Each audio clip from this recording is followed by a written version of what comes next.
മംഗലാപുരം ഉള്ളാളിൽ പട്ടാപ്പകൽ തോക്കുചൂണ്ടി വൻ കവർച്ച. കൊട്ടേക്കർ സഹകരണ ബാങ്കിന്റെ ശാഖയിൽ നിന്ന് 15 കോടിയോളം രൂപയുടെ സ്വർണവും പണവുമാണ് കവർന്നത്. കേസിൽ മുഖംമൂടി ധരിച്ചെത്തിയ 5-അംഗ സംഘത്തെ പിടികൂടാൻ പ്രത്യേക അന്വേഷണ സംഘത്തെ രൂപീകരിച്ചിട്ടുണ്ട്. തിരക്ക് കുറവായിരുന്ന ബാങ്കിലേക്ക് മുഖംമൂടി ധരിച്ചെത്തിയ 5-അംഗ സംഘം ഇരച്ചെത്തി ജീവനക്കാരെ തോക്ക് ചൂണ്ടി ഭീഷണിപ്പെടുത്തുകയായിരുന്നു. 15 കോടി രൂപയുടെ സ്വർണ്ണാഭരണങ്ങളും 5 ലക്ഷം രൂപയുമാണ് സംഘം കൊള്ളയടിച്ചത്.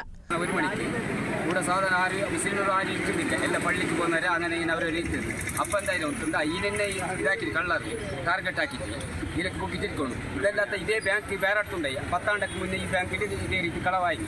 ഈ കുറി അതന്നെ വെള്ളിയാഴ്ച കക്കമാതിന് അന്നും CC ക്യാമറ ബെടക്കായിരുന്നു, ഇന്നും CC ക്യാമറ ബെടക്കായിരുന്നു. അപ്പം നമുക്കൊരു ഈ CC ക്യാമറ ബെടക്കായത് കൊണ്ട് ഇത് എന്ത് ഇങ്ങനെ അതിന് അന്നും അങ്ങനെ അതിന് ഇന്നും ഇങ്ങനെ അതിന് ശക്തമായി നമുക്കൊരു ഡൗട്ട് വരുന്നു. ബാങ്കിന്റെ ലോക്കർ ജീവനക്കാരെ കൊണ്ട് ബലമായി തുറന്നാണ് കവർച്ച നടത്തിയത്. ശേഷം അക്രമികൾ ചാരനിറത്തിലുള്ള ഫിയറ്റ് കാറിൽ രക്ഷപ്പെട്ടു.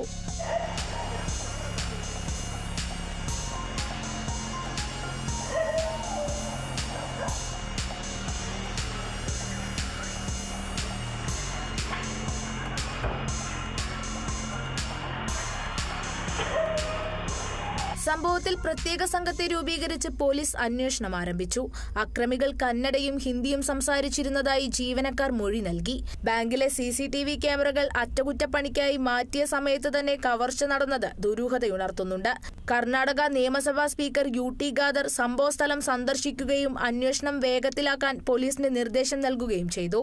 ഫോറൻസിക് വിദഗ്ധരുടെയും ഡോഗ് സ്ക്വാഡിന്റെയും സഹായത്തോടെ കുറ്റവാളികളെ കണ്ടെത്താനുള്ള ശ്രമത്തിലാണ് police. Kerala vision news, Kasaragod.